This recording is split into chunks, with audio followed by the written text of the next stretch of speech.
Tujuan Allah bikin kita di bumi ini kan untuk biar kita bahagia. Allah pingin kita seneng. Makanya Allah ngasih banyak fasilitas yang cocok untuk kita hidup. Maka barang siapa galau, bete, sumpek, sedih, kamu sebenarnya sedang melecehkan Tuhan. Kamu sebenarnya sedang menyinggung perasaannya Tuhan.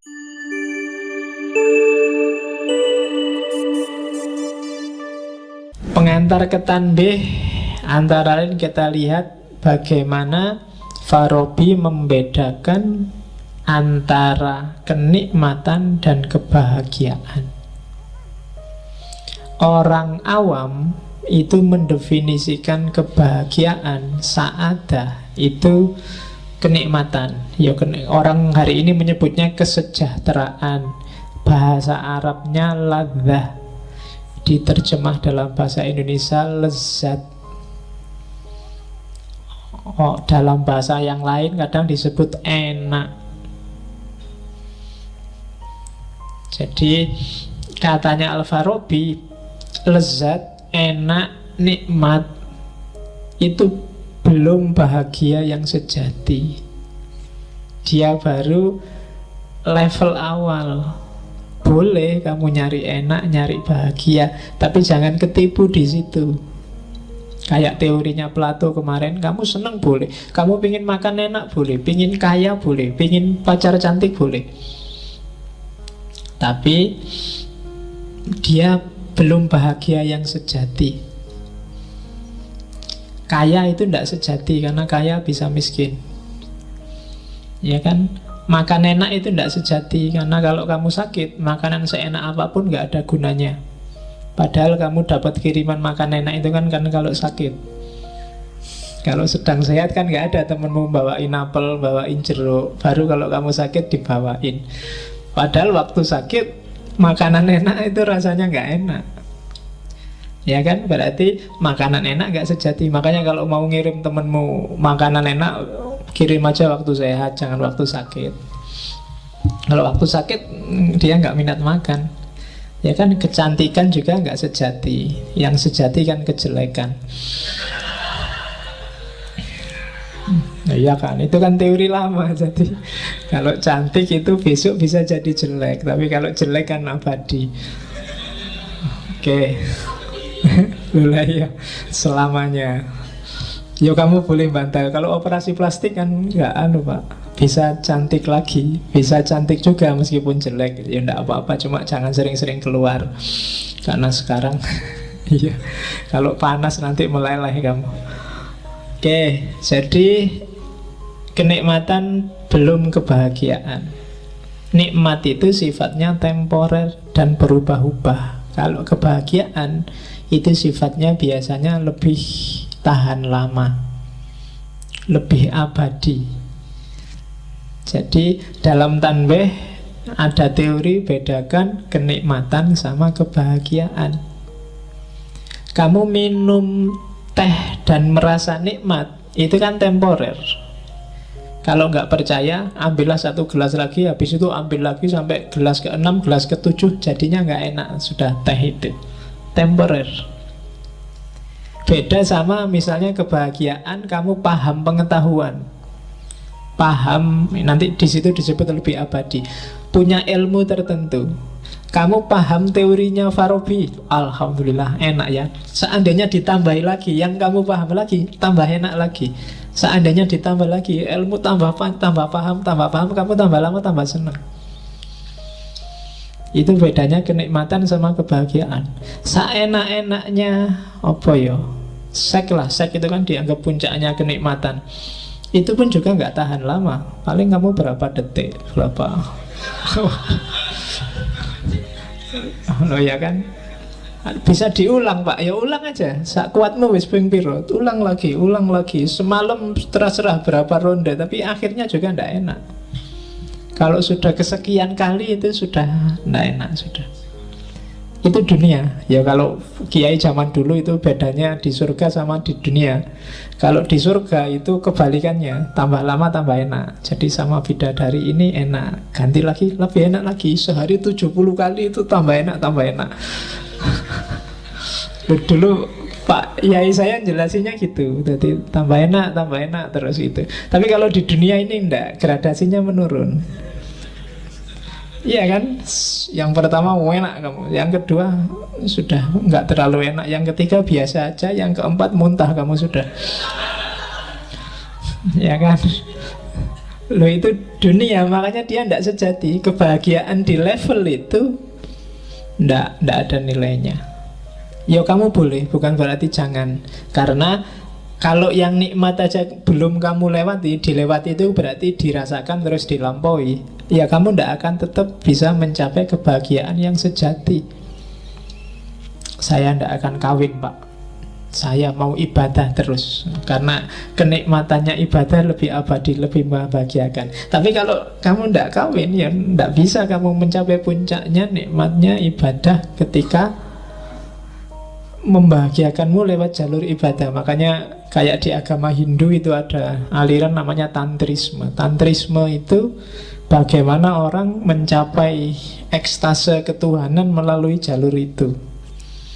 Kapan-kapan kita belajar, ketika kembali ke timur entah kapan kita belajar itu. Jadi bagaimana makanmu dinaikkan levelnya. Makanya Islam itu kan nyuruh kita semua aktivitas naikkan levelnya jadi ibadah. Ketika itu jadi ibadah, dia akan punya kualitas kebahagiaan yang lebih abadi dibandingkan makan ya makan, tidur ya tidur, seks ya seks. Oke, itu pelajaran pertama dari At-Tanbih. Pelajaran kedua, ini yang banyak disukai orang barat, kitab yang judulnya Tahsilus Sa'adah, pencapaian kebahagiaan. Sa'adah bahasa Arab ya, bukan bahasa Jawa kan. Sa'adah, rongadah, telungadah kan. Oke, ya. Ada yang namanya Sa'adah di sini. Yang pertama katanya Al-Farabi, kebahagiaan itu adalah absolute good cirinya. Absolute good itu kebaikan puncak, itu kebahagiaan. Tidak ada lagi yang dituju selain itu. Itu sambungannya yang kedua. Karena kebahagiaan adalah tujuan hidup. Apapun yang kamu lakukan dalam hidupmu, katanya Farabi, sebenarnya kan sasaran tembaknya cuma satu. Kamu pengen bahagia, entah kamu sadari apa enggak. Enggak ada orang yang nyari susah selama dia masih waras, kecuali enggak waras. Cita-citamu apa? Saya pengen stres Pak. Enggak ada. Semua orang pengen bahagia. Saya pengen depresi Pak, tidak ada. Saya pengen gila Pak, tidak ada.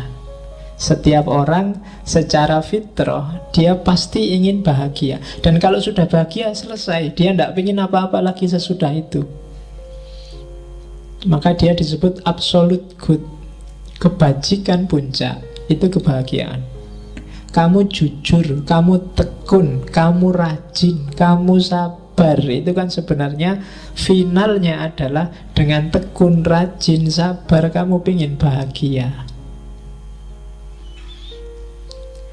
Oke, dan memang Allah merancang manusia untuk biar dia bahagia.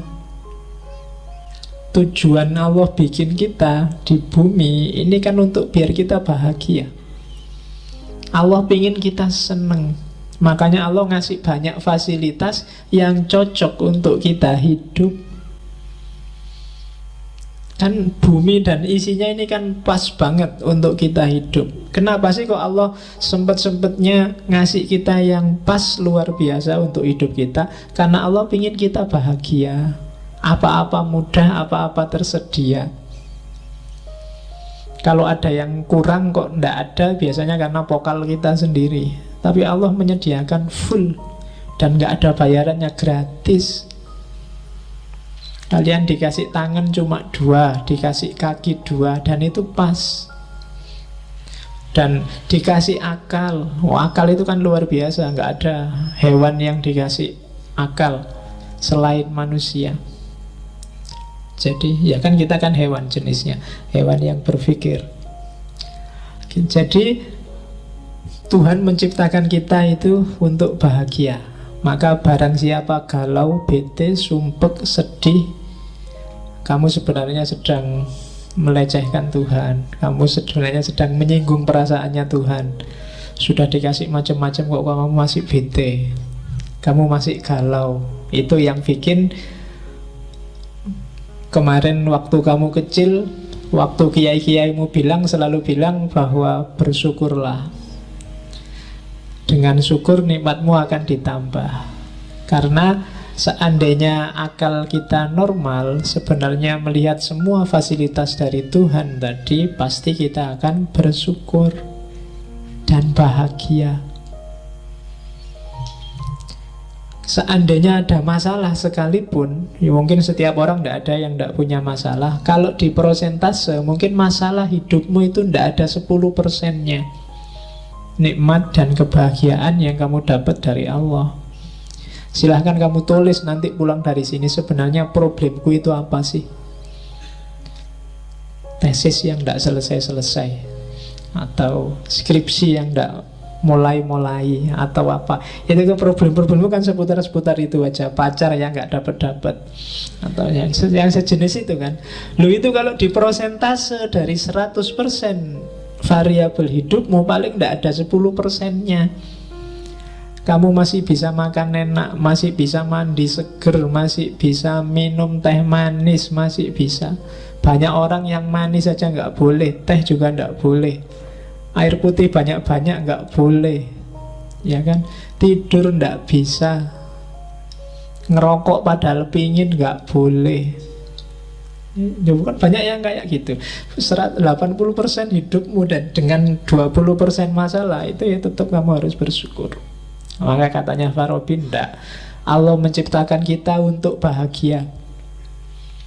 Maka jangan bikin dia tersinggung dengan kamu tiap hari mengeluh, saya bete, saya galau, aku lagi ndak mood, aku lagi ini.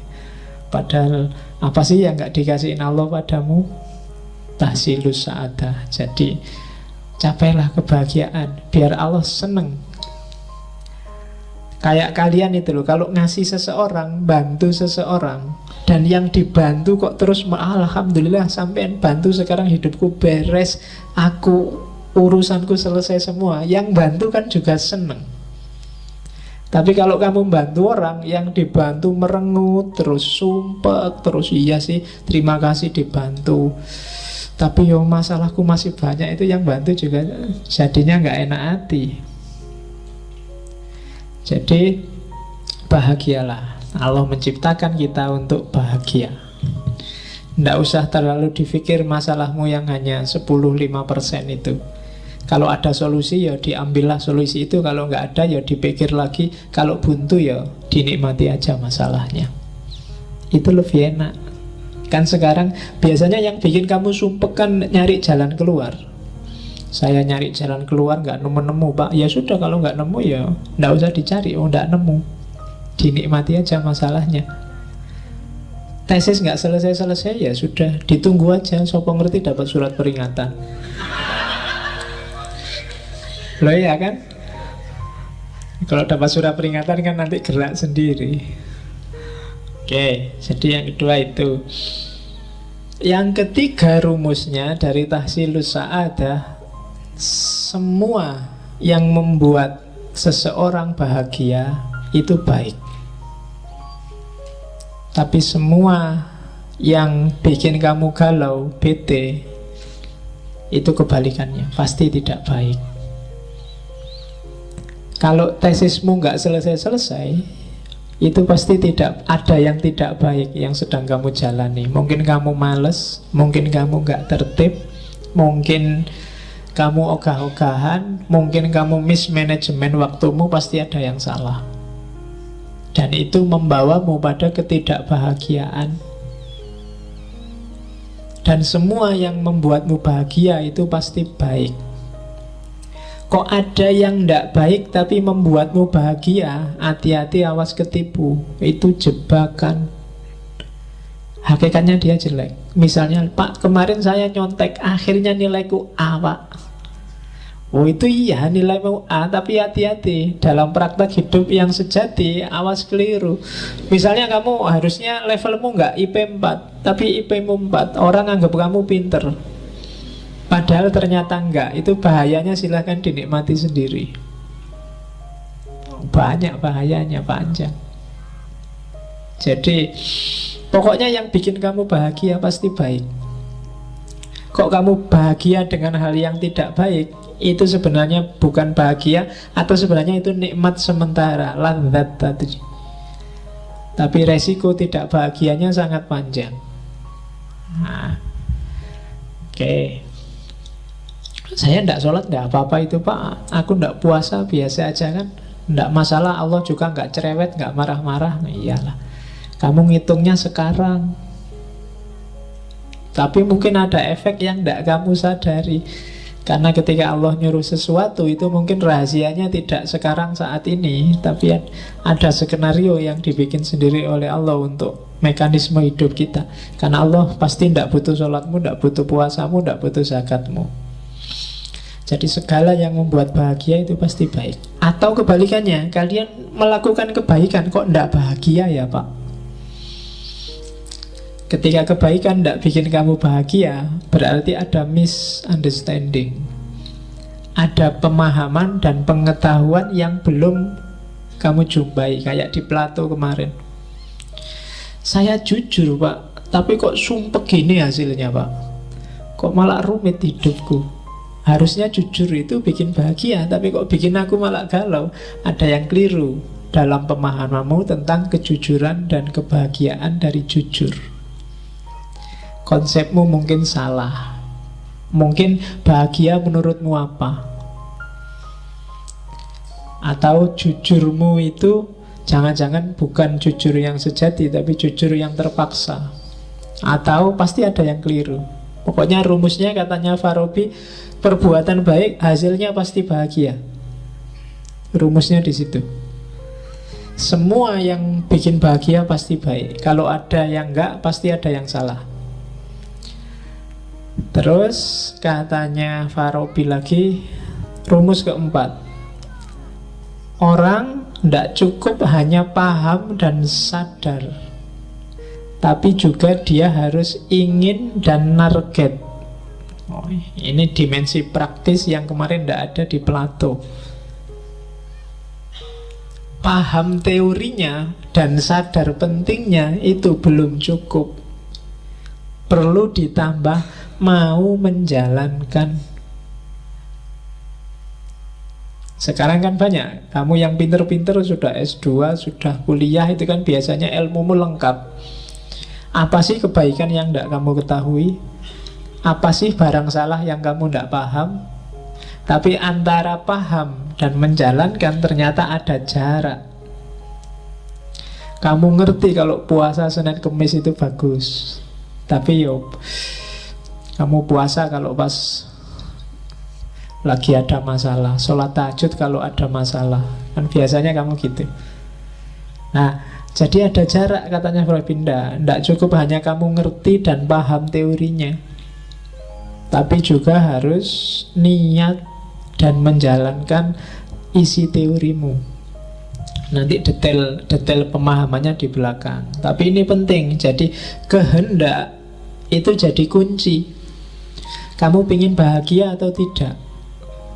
Ada nggak orang yang sasaran hidupnya nggak bahagia? Ada. Termasuk orang yang salah identifikasi tentang apa itu bahagia. Maka nggak cukup paham dan sadar, tapi harus dijalankan. Nggak cukup berteori tentang demokrasi, kamu juga harus hidup secara demokratis. Nggak cukup teori tentang anak soleh, kamu juga harus hidup kayak anak soleh. Saya ngerti, Pak, caranya jadi wali biar disayang Allah, biar ya nggak pentingnya. Kamu mungkin belajar Rumi dari Cak Kus, belajar filsafat tiap minggu, belajar hikam selapan sekali itu kan, tiap Selasa apa itu. Kamu tahu dan sadar. Waktu ngaji itu kan kamu manduk-manduk, iya ya, memang kayak gitu, selalu gitu. Tapi keluar dari sini ndak jalan.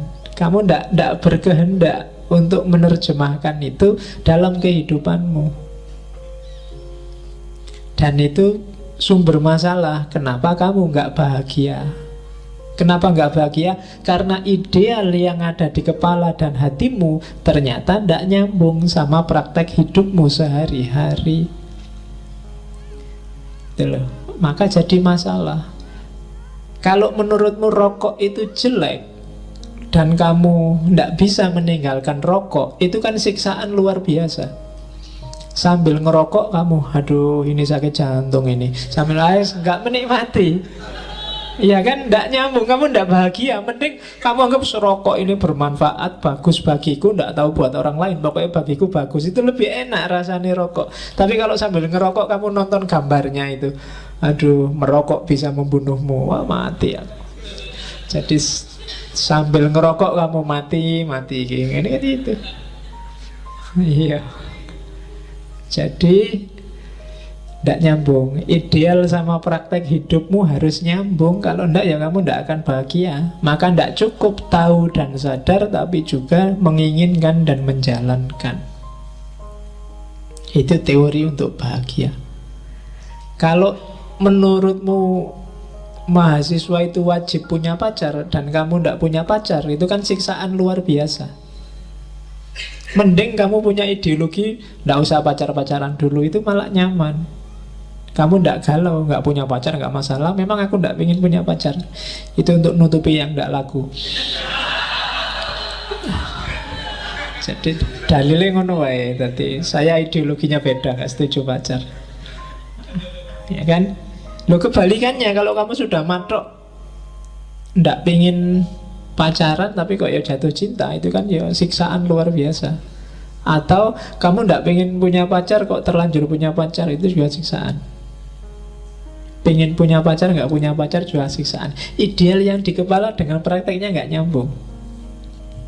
Jadi jangan seneng-seneng kamu ilmumu tambah banyak tiap minggu, tiap bulan. Kalau kebenaran dan kebaikan sudah jadi referensimu, tapi tidak jadi targetmu, nggak jadi sumber perilakumu, itu juga ada jarak. Itu yang bikin kamu galau secara nggak sadar kadang-kadang. Jadi mending orang nggak ngerti apa-apa, lebih nyaman. Tapi semakin luas ilmumu, pertanggungjawabannya semakin panjang, termasuk secara individual. Nah, jadi kalau memang merasa wah berat ya Pak, besok nggak ngaji lagi, nggak apa-apa. Tambah pinter, tambah sumpek ternyata Pak. Ya, oke. Cuma kalau nggak ngaji, ya, kualitas hidupmu nggak akan meningkat. Problemnya di situ. Jadi biar kualitas hidupmu meningkat, ya step by step. Jadi sekarang saya paham dulu Pak, nanti kalau siap tak laksanakan. Sambil ditegesin itu. Karena hidup itu kan memang harus begitu. Ya diterima aja, misalnya pacarmu jelek, ya sekarang jelek dulu Pak, tapi tidak apa-apa besok kan bisa naik lagi. Lo kan gitu hidup itu, step by step. Oke. Dan kadang-kadang kita kan suka menipu diri kayak gitu. Jadi pacarnya biasa-biasa dibilang kamu yang paling cantik. Nah itu membohongi diri dan membohongi pacarmu. Mending kamu bilang kamu tidak paling cantik, tapi ya kamu yang mau sama aku. Yang lebih cakep tidak mau. Loh, itu lebih realistis, tidak apa-apa. Daripada kamu membohongi diri dan membohongi orang lain. Itu kan kebohongan publik, kamu bisa dituntut. Oke. Terus ya kebalikannya rumus yang di atas, maka saat orang tidak ingin bahagia atau tidak terlalu ingin bahagia, maka yang ia lakukan pasti jelek, pasti buruk. Kalau ada orang aku pengen rusak, aku pengen kacau hidupku, aku pengen tidak bahagia, itu pasti yang dia temukan hanya kejelekan. Itu kebalikannya teori yang di atas.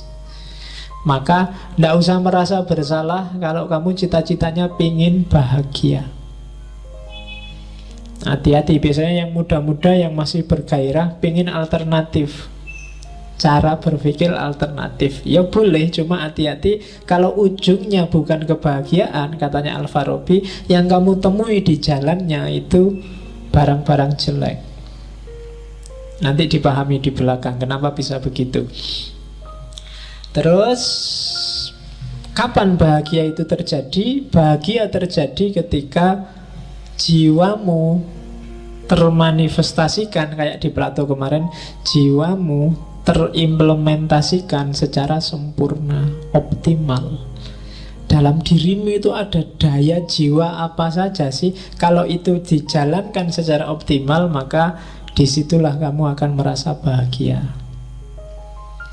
Termasuk daya makan, daya seks, hasrat untuk dihormati, hasrat itu kalau semuanya terlampiaskan secara optimal, maka disitulah orang menemukan kebahagiaan. Terus untuk ini dari tahsil, untuk mencapai kebahagiaan puncak kita harus melakukan mix, ngerti ya? Mix, bukan mie ya, mix. Mix itu nyampur. Kalau mie kan minum. Ya, tak minum dulu.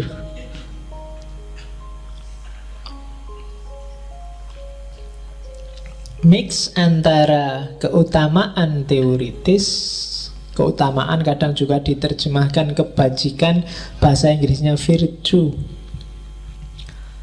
Keutamaan berpikir, keutamaan akhlak, keutamaan moral, dan keutamaan praksis amalia. Oke, satu-satu. Apa sih keutamaan teoritis itu? Ya pengetahuan. Punyalah ilmu kalau pengen bahagia. Kuncinya hidup ini ada di ilmu.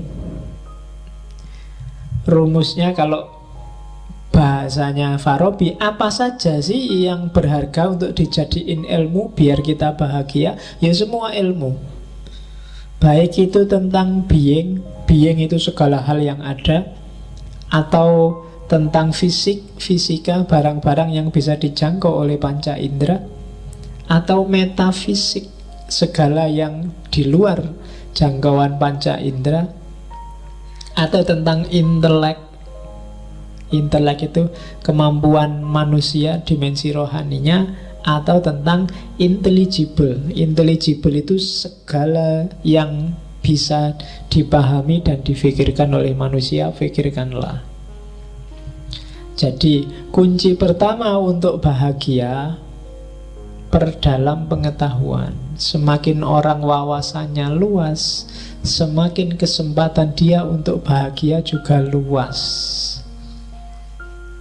Semakin kita wawasannya sempit, semakin kebahagiaan kita juga sempit. Kalau kamu ngertinya bahagia itu hanya makan dan minum, ya yang kamu kejar hanya itu. Atau makan minum seks, ya kamu ngejarnya hanya 3 itu. Atau makan minum harta, ya kamu ngejarnya cuma 3 itu. Tapi semakin wawasanmu luas, semakin kamu ngerti bahwa bahagia itu nggak cuma itu. Bahagia juga variabelnya bisa di-ranking, mana penting, mana tidak penting, dan seterusnya.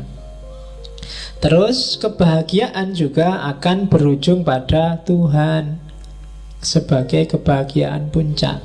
Kenapa? Ya ini nanti Farabi yang mewarisi Aristoteles dengan teori supreme ultimate cause. Jadi sebab puncak. Ilmu apapun itu kan nanti akhirnya juga dari sebab pertama. Karena ilmu itu kan rumusnya sebab akibat. Sebab akibat, nanti yang sebab ini jadi akibat, ada yang menyebabkan lagi. Yang sebab ini yang menyebabkan tadi dia jadi akibat, ada yang menyebabkan lagi terus. Dan di ujung ada ultimate cause, dan itulah Tuhan. Jadi maka pengetahuanmu apapun, kalau kamu ingin bahagia, orientasinya harus ke Tuhan. harus menuju Allah. Jangan ada ilmu, jangan ada pengetahuan yang bikin kamu malah jauh sama Allah. Berarti kamu menjauh dari kebahagiaan. Karena arah logisnya pengetahuan, arah logisnya ilmu itu menuju Allah. Misalnya, apa wis ilmu fisika, ilmu tentang hewan. Hewan itu ada sebabnya. Sebabnya hewan ya bapaknya hewan disebabkan oleh kakeknya hewan disebabkan oleh buyutnya hewan disebabkan oleh canggahnya hewan disebabkan oleh apa ndukure canggah, gantung siwur disebabkan oleh bapaknya gantung siwur dan seterusnya. Terus sampai ujungnya pasti ketemu Allah, ultimate cause. Belajar tentang laptop ini ya asalnya, ini mereknya apa? Mereknya Dell, iya toh. Aslinya mungkin rakitan Singapura ini bahannya dari apa, terus sebabnya dari mana, sumbernya dari mana, sumber itu dari mana, terus puncaknya pasti ketemu Allah. Setiap ilmu sadari hierarki puncaknya. Nah, itu berarti ilmumu akan semakin mendekatkanmu pada Allah. Itu bahasanya Farabi, ultimate cause. Prosesnya gimana? Yo, pemahaman semacam ini itu bukan pemahaman yang luar biasa, katanya Farabi. Bisa diperoleh otomatis. Anak kecil aja juga ngerti kalau bapak dari kakek dari simbah terus ke atas, dan pasti ada ujungnya. Nggak boleh nggak ada ujungnya. Nggak masuk akal kalau nggak ada ujungnya. Dan ujung itu sebab pertama, otomatis. Atau yang kedua, otodidak, belajar sendiri, baca buku sendiri. Atau yang ketiga, otoritas. Itu kata-katanya hilang. Otomatis, otodidak, otoritas. Otoritas itu dari orang yang dipercaya. Jadi kunci bahagia pertama adalah pengetahuan. Kenapa pengetahuan? Kenapa pengetahuan adalah kebahagiaan? Karena bahagia itu berarti kan orang puas. Puas berarti merasa tuntas. Kalau belum tuntas orang tidak akan bahagia. Harta, apalagi kekayaan, apalagi materi, itu dalam dirinya sendiri nggak ada nilainya. Dia ada nilainya kalau dihubungkan dengan kita. Jadi kepuasan itu menunjukkan kebahagiaan. Dan berarti apa? Sikap puas ini jadi kuncinya. Untuk bisa sampai ke level puas, kan kita harus tuntas. Untuk bisa nyampe ke level tuntas, kita harus paham. Kalau enggak ya enggak ngerti. Kamu harus paham berapa kuatnya perutmu menampung makanan. Kalau enggak, makanan akan jadi bencana. Kamu harus ngerti titik di mana alhamdulillah sudah kenyang dan puas. Kalau enggak, bahaya. Kadang-kadang kan mumpung makan gratis, terus kamu makan sebanyak-banyaknya, enggak ngerti kapasitasmu. Wassalam sudah. Enggak jadi enak makanan itu. Kamu harus ngerti di titik mana kamu puas. Untuk ngerti titik puas itu kamu butuh pengetahuan. Maka pengetahuan itu sumbernya kebahagiaan. Kamu harus paham seluk-beluk jiwamu tadi, yang daya-daya tadi. Oke, ketika pengetahuan sudah lengkap, kamu ngerti porsimu dan proporsimu, hidupnya jadi enak. Oh, kapasitasku sekian, berarti makanku paling banyak ya 2-3 piring lah. Kecuali ya kalau gratis boleh lah ditambah 2,5, 3,5. Kemudian minumnya segelas, ya kalau mumpung gratis ya bawa 2 gelas lah. Kalau masih boleh ngambil lagi, bawa plastik atau bawa botol sendiri misalnya. Lo itu kan fakta paling enggak ngerti. Lo ketika kamu tahu batas, berarti kalau sudah 3 piring sudah, jangan dilanjutkan 4 piring. Kalau dilanjutkan 4 piring, dia akan jadi sumber masalah, nggak jadi bahagia, nggak jadi puas. Istri cukup satu, kekuatanku satu. Kalau dua enggak nyampe, enggak kuat. Nah, itu ngukur kekuatan sendiri. Ya poligami kan boleh aja katanya Quran boleh, tapi ukur kapasitas. Nah, wah kalau istrinya satu lah, kalau satu-satunya sedang libur nggak ada cadangannya Pak. Apa-apa itu kan ada cadangan.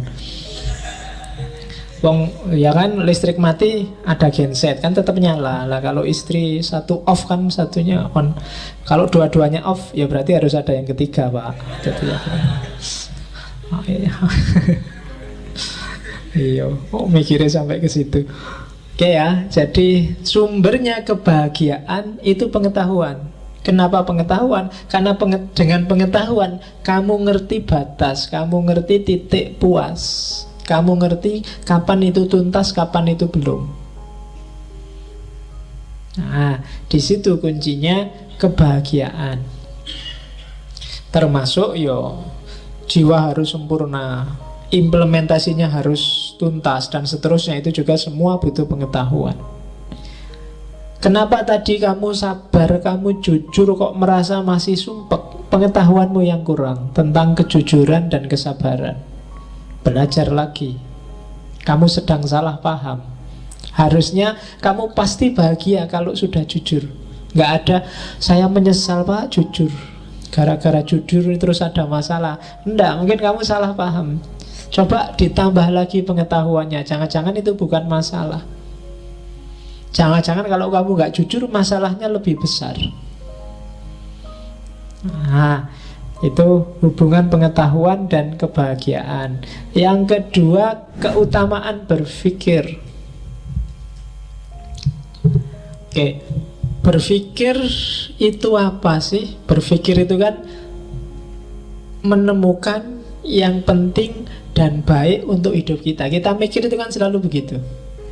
Nyari yang enak, nyari yang pas, nyari yang sesuai untuk hidup kita.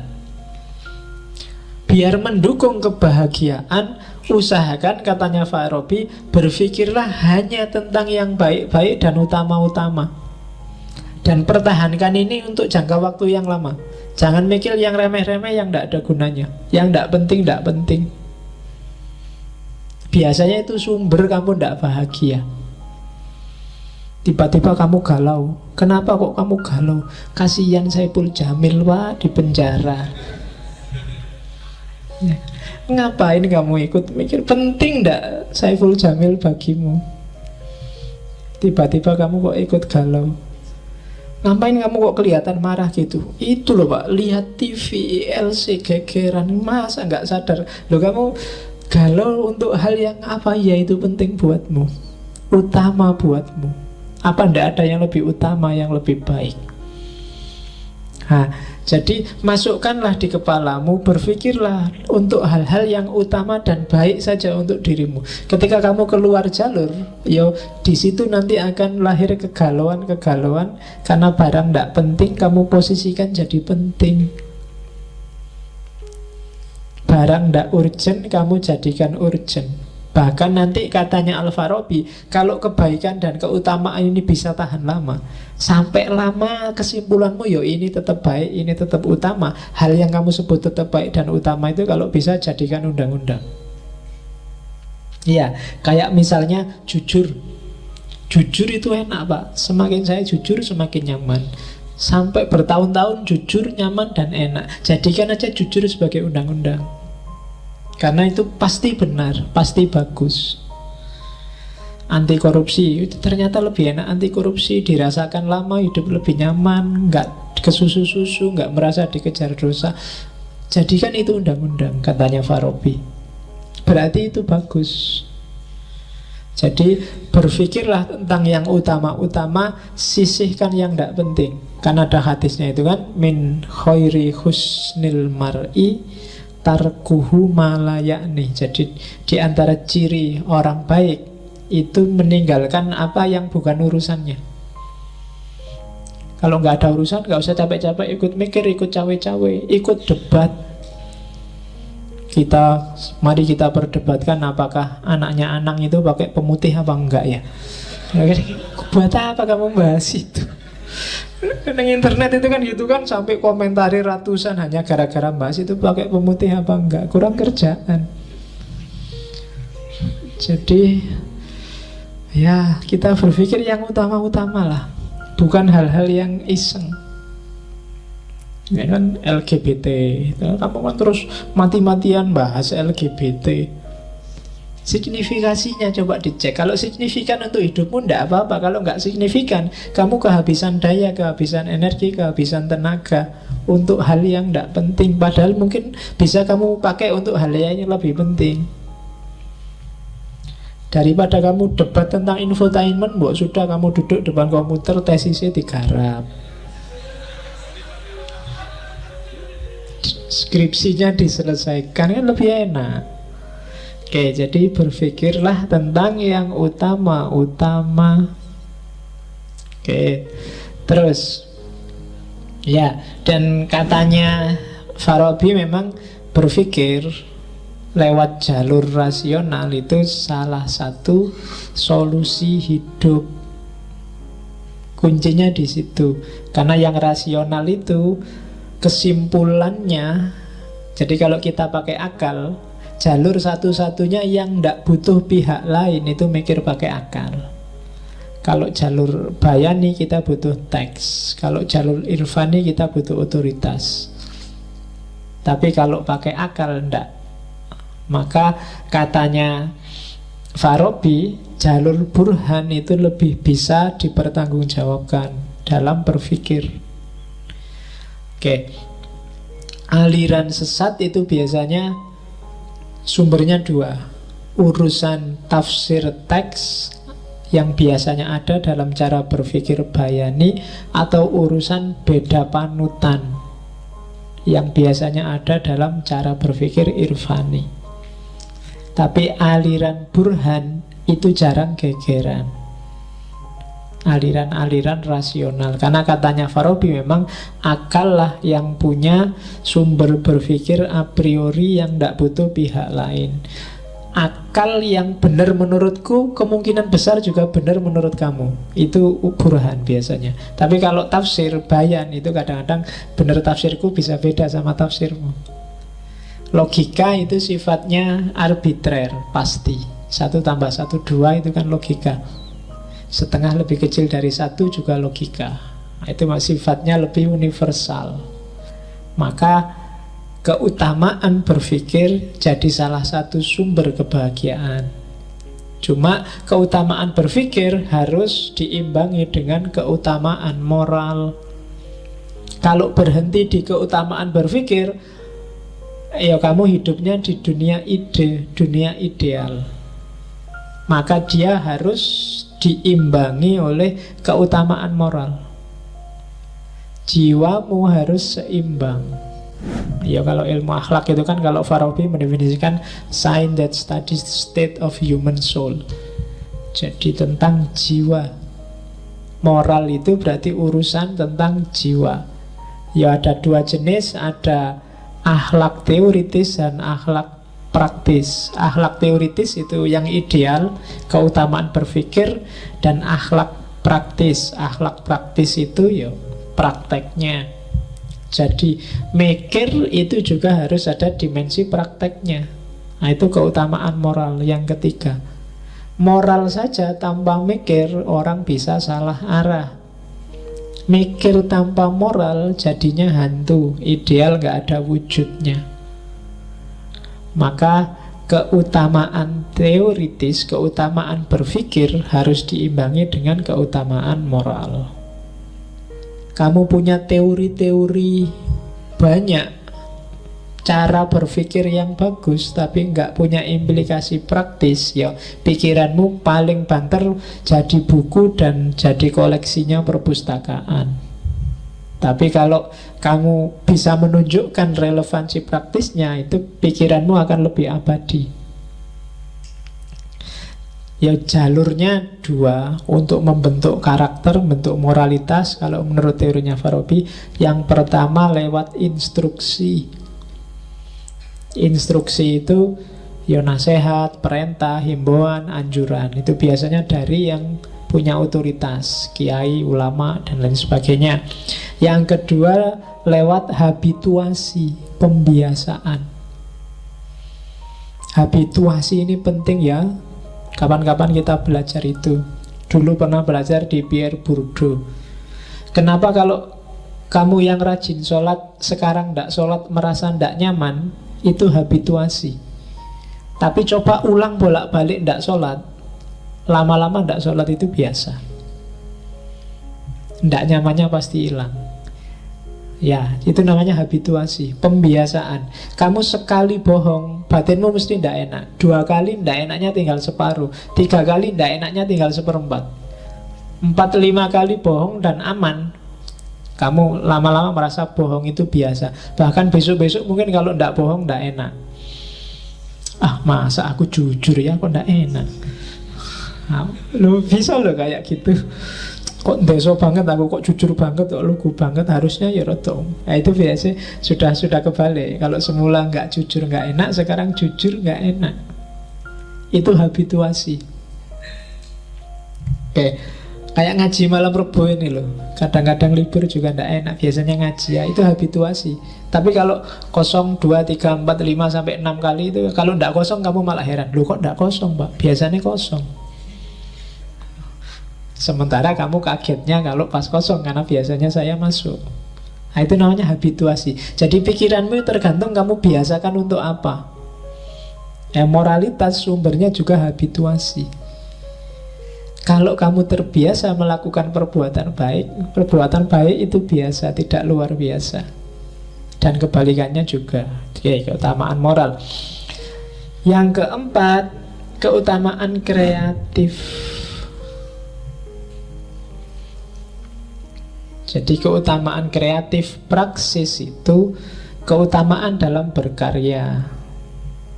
Jadi bahagia itu tidak semata-mata moralnya bagus, pemikirannya bagus, teorinya benar, tapi juga praksisnya kreatif. Dalam arti kalau bahasa hari ini mungkin kontributif, ada sumbangan karyanya. Ini mungkin bisa kamu sambungkan dengan filsafatnya Karl Marx tentang kerja. Manusia itu merasa bermakna, merasa eksis saat dia bekerja, memproduksi sesuatu. Jadi cuma ya karya itu akan utama. Utama itu berarti penting, bernilai kalau lahir dari orang-orang yang utama.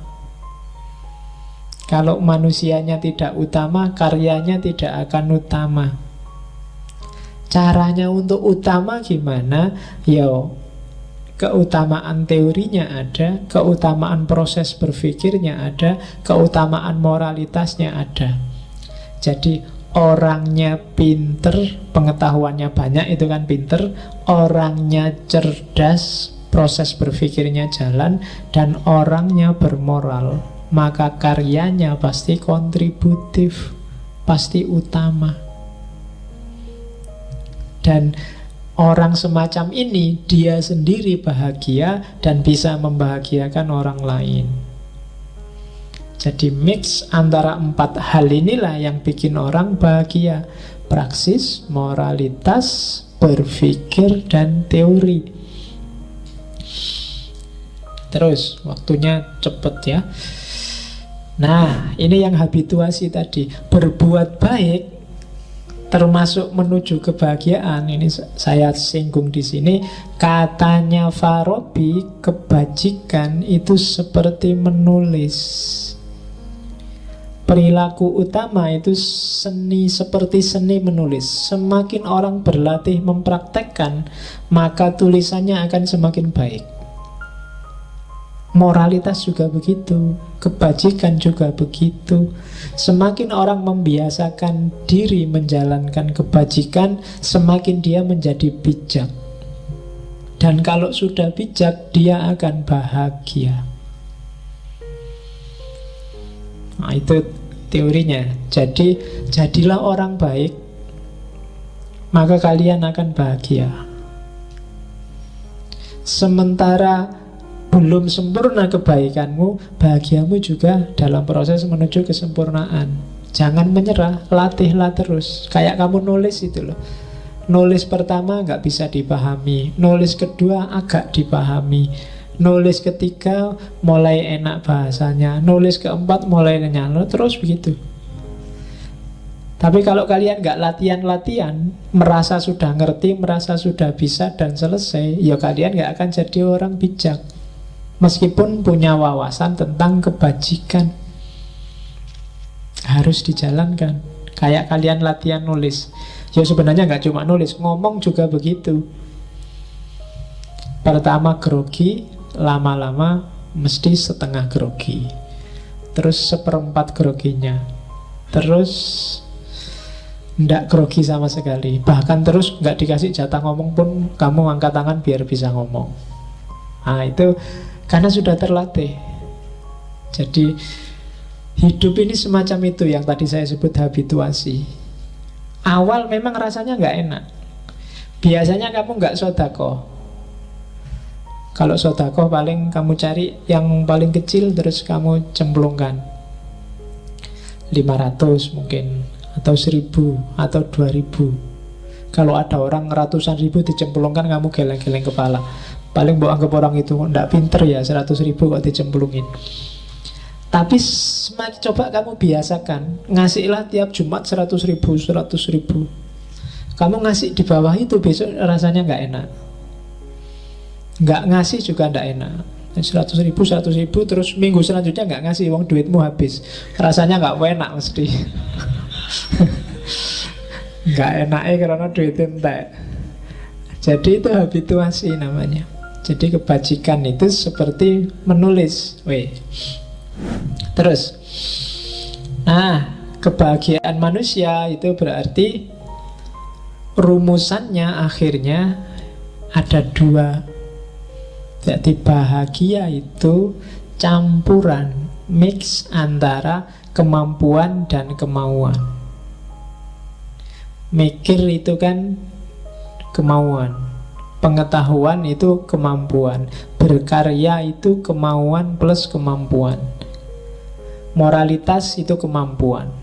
Jadi akhirnya bahagia itu gabungan antara kemampuan dan kemauan. Rumusnya, ini rumus dari Tahsilus Sa'adah, setiap orang dapat memahami kebahagiaan dan dia punya perangkat untuk hidup bahagia.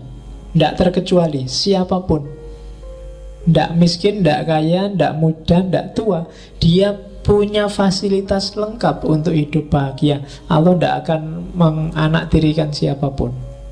Jadi kita punya alat, kita punya fasilitas untuk bahagia. Cuma masalahnya tidak semua orang mau mendayagunakan fasilitas itu. Dikasih akal tidak mau mikir, dikasih imajinasi tidak mau kreatif, dikasih insting dicuekin, dikasih naluri dimatikan, ya selesai. Jadi tidak semua orang mendayagunakan kapasitasnya. Itu nanti yang jadi sumber kebahagiaan tidak tercapai. Padahal ada rumus yang ketiga. Tidak semua orang yang mendayagunakan kapasitasnya otomatis jadi bahagia. Karena kadang-kadang kebahagiaan tidak jadi tujuannya. Kamu mikir tujuannya untuk nipu.